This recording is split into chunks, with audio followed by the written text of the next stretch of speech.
Assalamualaikum warahmatullahi wabarakatuh. Hai teman-teman dari G4, apa kabar?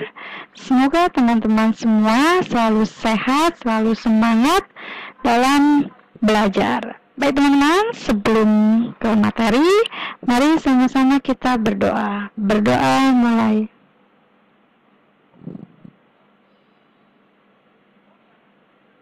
Alhamdulillahirrabbilalamin. Semoga setiap harinya kita bertambah ilmu kita dengan pengertian yang baik.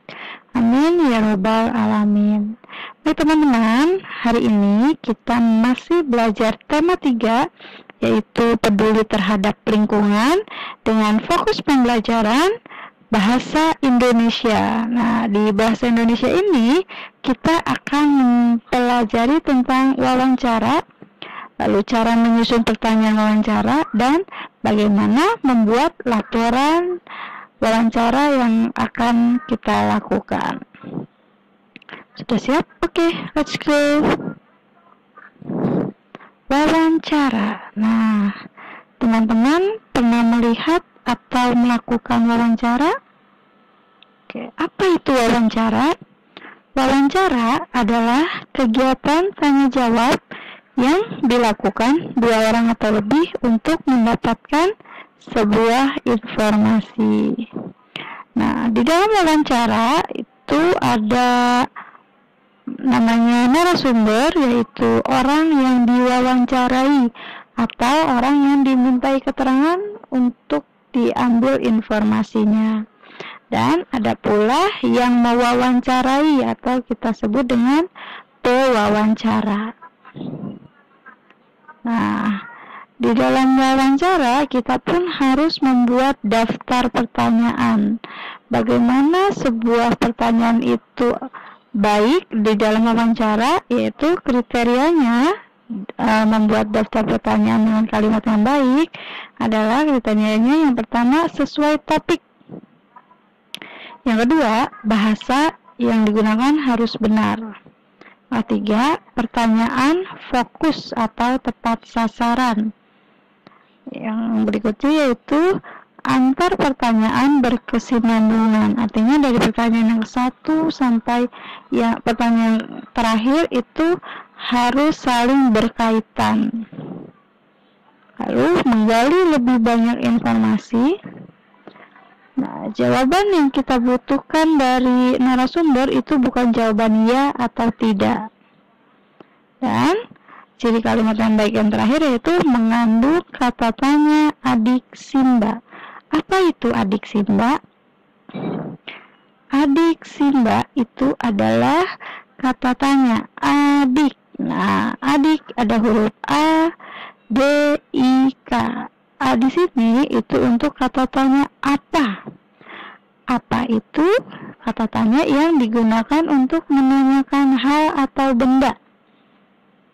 Nah, untuk di itu di mana, yaitu yang berfungsi untuk menanyakan tempat. Sedangkan K yaitu kapan, yaitu untuk menanyakan waktu. Itu dari kata adik. Sedangkan dari kata simbanya, Simba, si, M, dan ba. Si-nya itu untuk kata tanya siapa, itu untuk menanyakan nama.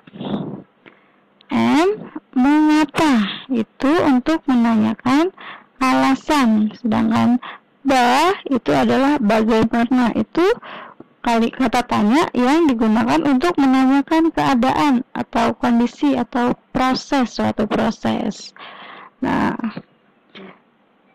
setelah teman-teman memahami cara membuat kalimat pertanyaan wawancara yang baik, sekarang kita akan belajar tentang persiapan.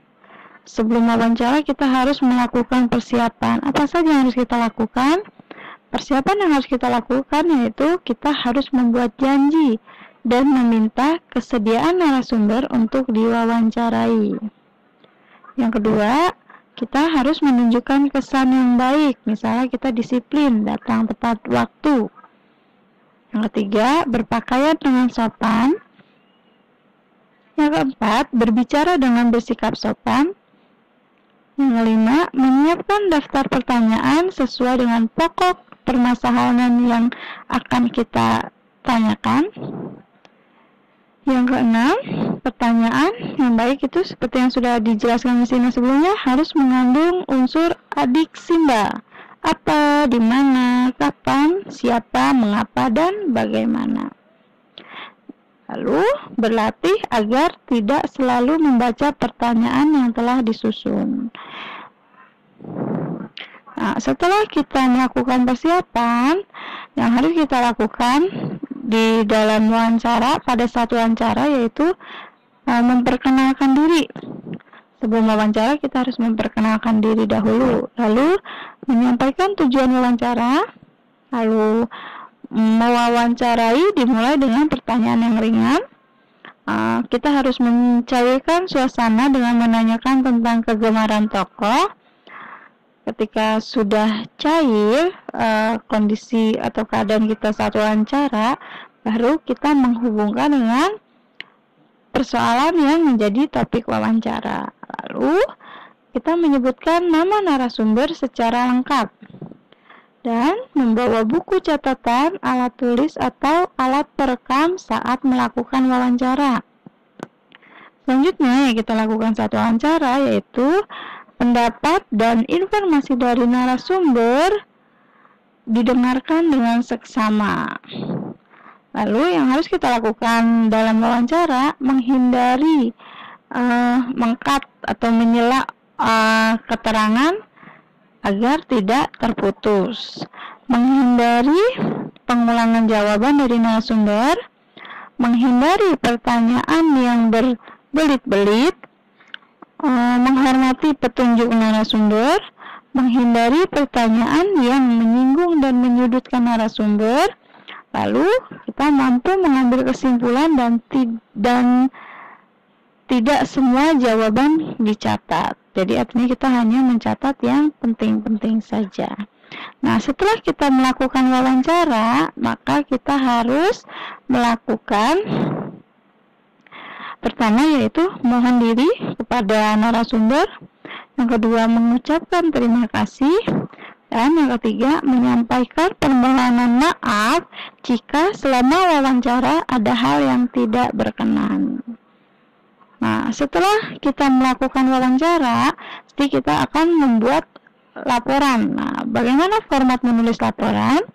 Format menulis laporan yaitu seperti yang ada di gambar, format laporan wawancara. Nah, judulnya seperti itu. Nah, isi dari format laporan hasil wawancara di Romawi 1 itu adalah latar belakang. Latar belakang itu kita menuliskan alasan melakukan wawancara. Contohnya, kami siswa kelas 4 mendapat tugas untuk melakukan wawancara tentang tumbuhan dan hewan kepada masyarakat di sekitar tempat tinggal kami. Lalu di Romawi 2 kita menuliskan maksud dan tujuan. Menuliskan maksud dan tujuan kita wawancara. Contohnya, tujuan dari kegiatan ini untuk menggali informasi lebih lanjut dan memperdalam pemahaman kami tentang berbagai hewan dan tumbuhan di sekitar tempat tinggal kami yang meliputi karakteristik tempat tinggal kami yang berkaitan dengan tempat hidupnya serta hak dan tanggung jawab terhadap lingkungan. Format laporan berikutnya yaitu di Romawi 3 yaitu berisi tentang topik wawancara. Itu kita menuliskan topik wawancara. Contohnya, tumbuhan dan hewan di sekitarku. Yang keempat, yaitu waktu dan tempat kegiatan. Itu kita harus menuliskan waktu dan tempat kita wawancara. Contohnya, hari Sabtu 5 Oktober 2019. Waktunya pukul 8 sampai 9, tempatnya Kampung Mekar Jaya. Lalu berikutnya yaitu di dalam format menulis laporan yaitu menuliskan narasumber atau pewawancara dan hasil wawancara. Misalnya narasumber Bapak Kurniawan, pewawancara misalnya Mistina. Nah, hasil wawancaranya pada hari Sabtu tanggal 5 Desember 2015 pukul 8 sampai 9 saya melakukan wawancara kepada Bapak Kurniawan tentang tumbuhan di sekitar tempat tinggalku. Nah, setelah menuliskan hasil wawancara, yang terakhir teman-teman menuliskan kesimpulan. Agar hasil wawancaranya maksimal, maka kita perlu memperhatikan hal penting, baik sebelum melakukan wawancara, ketika melakukan wawancara, maupun setelah melakukan wawancara. Itu adalah format dalam menulis laporan. Nah, untuk tugas teman-teman, sebelum kita melakukan wawancara, tadi mesti sebutkan harus apa? Ya, harus membuat daftar pertanyaan. Jadi, tugas teman-teman kali ini yaitu membuat daftar pertanyaan wawancara dengan topik merawat tanaman buah. Nah, itu dia yang bisa Mistina sampaikan hari ini. Semoga teman-teman memperoleh ilmu yang bermanfaat. Sekian dan terima kasih. Wassalamualaikum warahmatullahi wabarakatuh. Selamat mengerjakan tugas dan tetap semangat.